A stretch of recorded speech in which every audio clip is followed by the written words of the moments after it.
চট্টগ্রাম নগরে আওয়ামী লীগের ঝটিকা মিছিলের পরে অভিযান চালানোর সময় বন্দর থানা পুলিশের উপপরিদর্শক রানার উপর হামলাকারীদের মূল হোতা শাকিলকে আটক করেছে পুলিশ। এ সময় তার কাছ থেকে অস্ত্র, গুলি ও ক্রিজ উদ্ধার করা হয়েছে।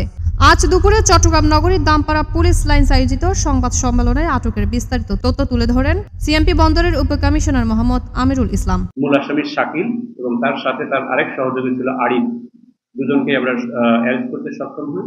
তাদের দুজনকে পরবর্তীতে জিজ্ঞাসাবাদ করার পরে তাদেরকে নিয়ে আমরা অভিযানে যাই। অভিযানে গেলে তাদের দেখানো মতে শাকিলের নিকট থেকে একটি চাপাতি এবং শাকিলের নিকট থেকে 3 রাউন্ড গুলি সহ একটি পিস্তল, দেশীয় পিস্তল, এবং তার যে সহযোগী আরিফের নিকট থেকে একটি বড় একটি কিরিচ উদ্ধার করা হয়।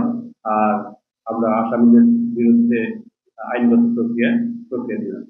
এ সময় উপপুলিশ কমিশনার ফয়সাল আহমেদ, সিএমপির PR মাহমুদা বেগম, সোনিয়া ও বন্দর থানা অফিসার ইনচার্জ আফতাব উদ্দিন উপস্থিত ছিলেন। বন্দর জোনের উপকমিশনার জানান, আসামিরা একটি ট্রলি করে ঢাকার উদ্দেশ্যে পালিয়ে যাওয়ার সময় গোপন সংবাদ ও তথ্য প্রযুক্তির ভিত্তিতে মূল হোতা শাকিল ও তার অপর সঙ্গী দিদারকে আটক করা হয়।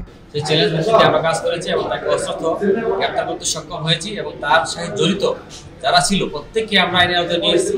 অল্প কিছু হয়তো বা থাকতে পারে, বাধ্যগত যদি আরেকও জড়িত থাকে তাদেরকে আমরা অ্যারেস্ট করবো। ইতিপূর্বে আমরা যাদেরকে ধরেছি তাদের কাছ থেকে চাপাতি, রামদা, চাইনিজ কোরাল, আমরা বিভিন্ন দেশীয় অস্ত্র ধরেছি। মোস্তফা জাহেদের প্রতিবেদনে CHD নিউজ 24।